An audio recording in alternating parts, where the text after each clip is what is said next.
Bonjour les CP, voici une nouvelle capsule Mona et ses amis. Lecture code.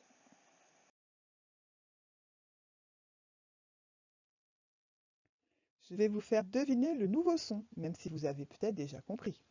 Le rat Ramolo est dans le coin de la chambre de Mona. Il déguste sa confiture de coin. Mona utilise son poing pour tenir sa baguette. La phrase est terminée. Point. Alors, quel son vous avez entendu beaucoup de fois? C'est le son ouin.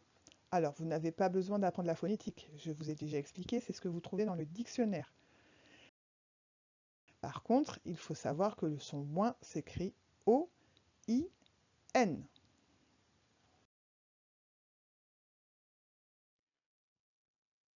Vous pouvez ouvrir le livre de Mona à la page 99 ou regarder directement sur la vidéo. Donc dans notre livre, on s'aperçoit qu'on entend ouin et qu'on voit O-I-N en script et en cursif, donc comme dans les livres et comme vous écrivez. Et notre mot repère est le point. Le point, donc là on a l'illustration qui se finit par un G.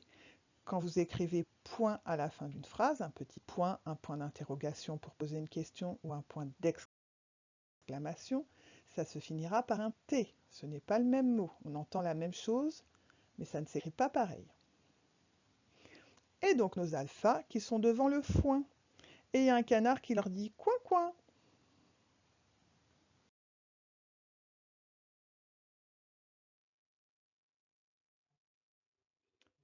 Alors je vous laisse lire la consigne. Je vois O-I-N dans les mots et j'entends ouin.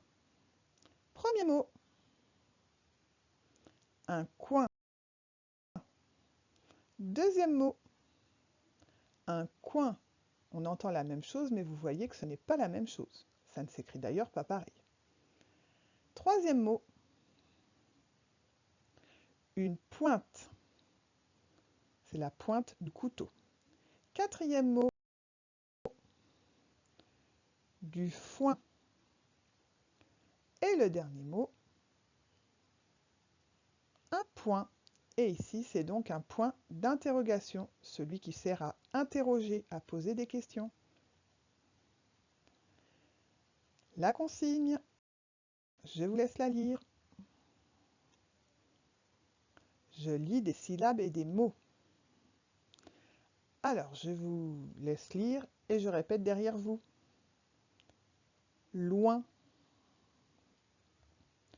moins, point, soin, foin, joint, coin, toin. Deuxième ligne. Attention, il n'y aura pas des ouins partout cette fois. Vont, da, joue, gue, soit, goin. C'était dur celui-ci. Pour,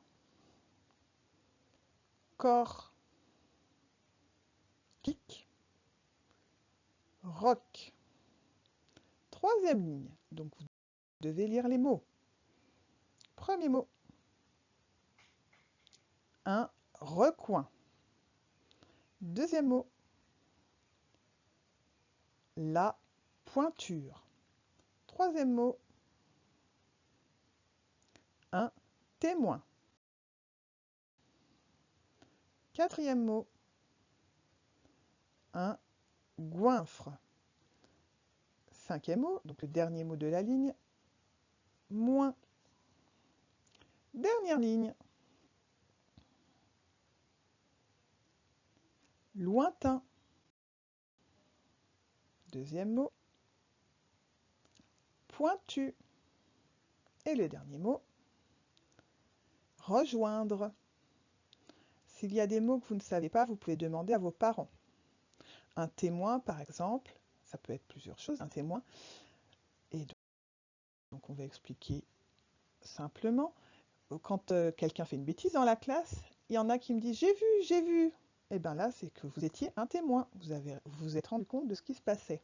Quand vous vous marierez, enfin si vous vous mariez, on n'est pas obligé, vous aurez un témoin. C'est une personne qui sera là pour dire « oui, j'étais là le jour du mariage, je sais qu'ils se sont mariés ». Il devra d'ailleurs signer un document.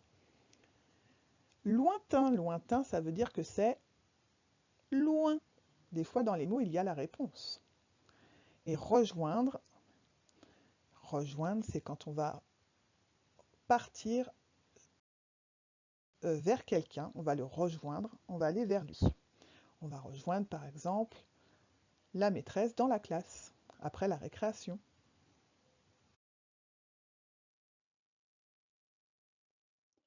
Je lis des mots. Je vous laisse lire la première ligne et dire à vos parents ce qui a changé. Vous pouvez mettre pause. Un petit garçon, des petits garçons.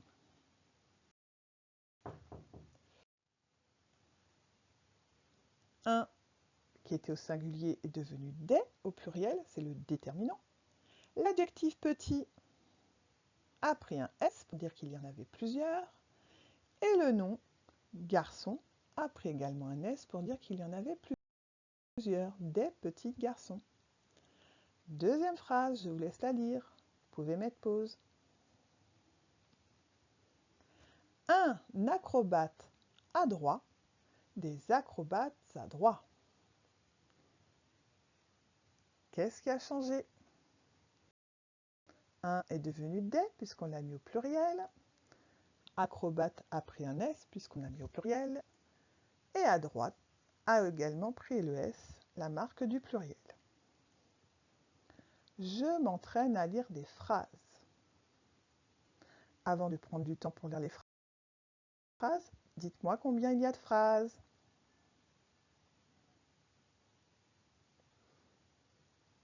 Moi, j'en ai compté 4. Vous pouvez lire les phrases. Mettez pause. Aglaé, l'araignée, a été le témoin du vol. Grâce à elle, les objets sont retrouvés, mais Paco n'a plus de costume. Finalement, il sera un acrobate et défilera avec tous les animaux de Mona. Quel costume aura Malo? Donc il y a 3 phrases qui se terminent par un point et une phrase interrogative qui se finit par un point d'interrogation, car ça pose une question. Quel costume aura Malo?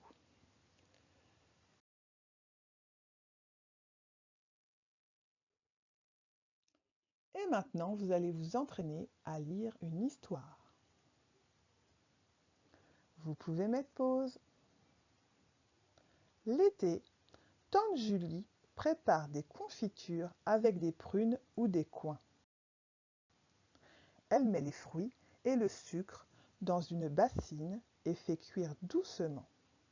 Puis, avec soin, elle met la confiture dans des pots et ajoute autour un joli ruban. J'adore les confitures de tante Julie. Vous avez vu, ce texte se termine par un point d'exclamation, ce qui montre également un sentiment.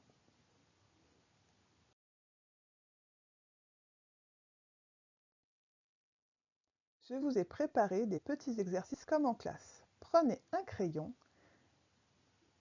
et préparez-vous. Prends un crayon et écris les mots avec wa ou ouin.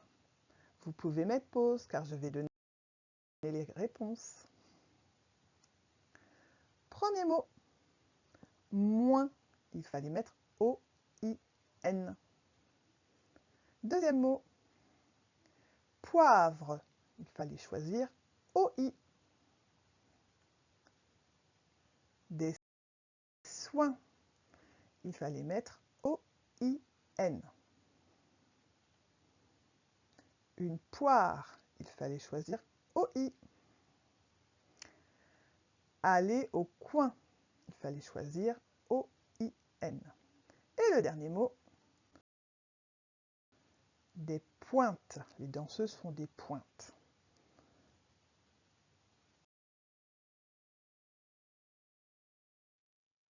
Un autre exercice. Cette fois, soit vous allez choisir un, soit vous allez choisir ouin. Vous pouvez mettre en pause. Les réponses. Un shampoing. O-I-N.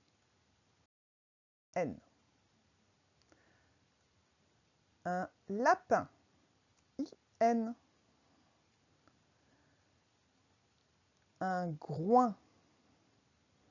O-I-N. Et le dernier mot, du foin. O-I-N. Et voilà. Et voilà, cette vidéo est terminée. J'espère qu'elle vous a plu. Je vous remercie de m'avoir écouté. J'espère que vous avez bien travaillé. On remercie aussi les éditions Manière pour Mona et ses amis, les éditions Récré à lire pour les alphas, et puis les gens chez qui j'ai été chercher toutes les images. À bientôt les CP!